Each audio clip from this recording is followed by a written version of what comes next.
চলো বন্ধুরা, চলে আসলাম আবার একটা নতুন ভিডিও নিয়ে। আজকের ভিডিওটা একটা ম্যানুয়ালি কালার কন্ট্রোল টাইপের তৈরি করা হয়েছে,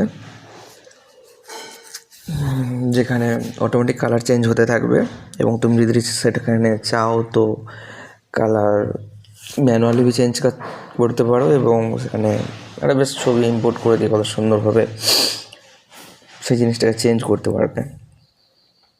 তো আজকের প্রোগ্রামটা হলো এটাই। প্রোগ্রামটা এটা তোমরা দেখে নাও, সিম্পল প্রোগ্রাম, সেরকম কোনো হায়ার লেভেল নয়, ঠিক আছে? তো কোডটা পুরোপুরি দেখে নাও। এখানে বানানো হয়েছে অনেক কিছুই, যে ফটো তোমরা ইম্পোর্ট করতে পারবে। এটা হলো ফুল প্রোগ্রামটা। চলো প্রোগ্রামটা রান করে দেখি।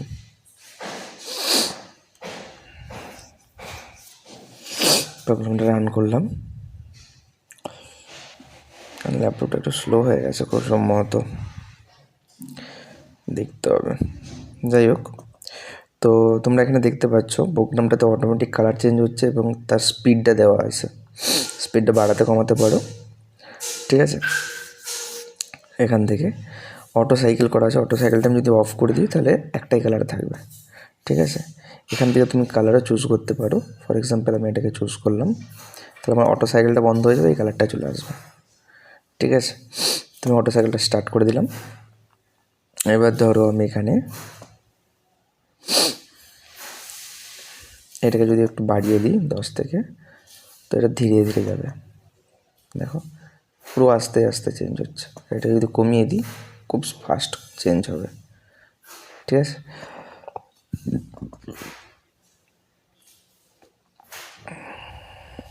ঠিক আছে, এবারে কি এখানে তুমি একটা কোনো ছবিও ইম্পোর্ট করতে পারবে। ফর এক্সাম্পল আমি আগের ছবিটা যদি ইম্পোর্ট করি, বাজরং বলিটা যদি ইম্পোর্ট করি কীরকম হবে দেখি। তো এখানে নো কালার ছবি দিতে হবে। দেখো এই ছবিটা দিই,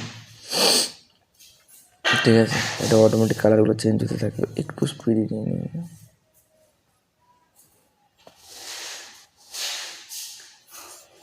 ঠিক আছে?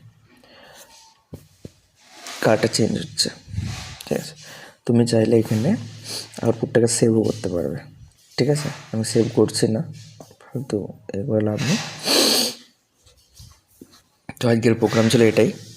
কীরকম হয়েছে তোমরা দেখে বলবে আমাকে, ঠিক আছে? চলো আজকের ভিডিও এখানেই, দেখা হবে নেক্সট ভিডিওতে। বাই।